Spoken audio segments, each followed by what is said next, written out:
விருதுநகர் மாவட்டம் கிருஷ்ணன் கோவிலில் கல்வி பணியில் கடந்த 34 ஆண்டுகளாக சிறப்பாக சேவையாற்றி வரும் VPMM கல்வி நிறுவனங்கள், கலை மற்றும் அறிவியல் கல்லூரி, பொறியியல் கல்லூரி, நர்சிங் கல்லூரி, கல்வியியல் கல்லூரி உள்ளிட்ட பல்வேறு கல்வி நிறுவனங்கள் ஒரே வளாகத்தில் அரசு வேலைவாய்ப்பு தேர்வு முறைகேடுகளுக்கு எதிராக ஜார்க்கண்ட் மாநிலத்தில் போராடி வந்த மாணவர்கள் தங்களது காலவரையற்ற உண்ணாவிரத போராட்டத்தை முடித்துக் கொண்டனர். ஜார்க்கண்ட் முதலமைச்சர் ஹேமந்த் சோரன் தலைமையிலான அரசு மாணவர்களின் முக்கிய கோரிக்கைகளை ஏற்றுக்கொண்டதை அடுத்து இந்த முடிவு எடுக்கப்பட்டுள்ளது. முறைகேடு புகார்களுக்கு உள்ளான அனைத்து அரசு வேலைவாய்ப்பு தேர்வுகளையும் ரத்து செய்வதாக முதலமைச்சர் ஹேமந்த் சோரன் அறிவித்தார்.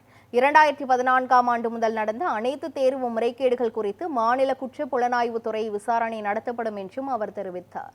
இதனையடுத்து அரசு வேலைவாய்ப்பு தேர்வு முறைகேடுகளுக்கு எதிராக போராடி வந்த மாணவர் தலைவர் தேவேந்திர மகேதா மற்றும் பிற மாணவர்கள் தங்களது காலவரையற்ற உண்ணாவிரத போராட்டத்தை அதிகாரப்பூர்வமாக முடித்துக் கொண்டனர்.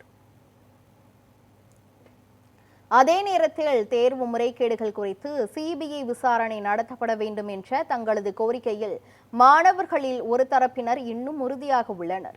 எதிர்காலத்தில் இதுபோன்ற முறைகேடுகள் நடக்காதவாறு அரசு வலுவான சட்டங்களை இயற்ற வேண்டும் என்றும் அவர்கள் வலியுறுத்தியுள்ளனர்.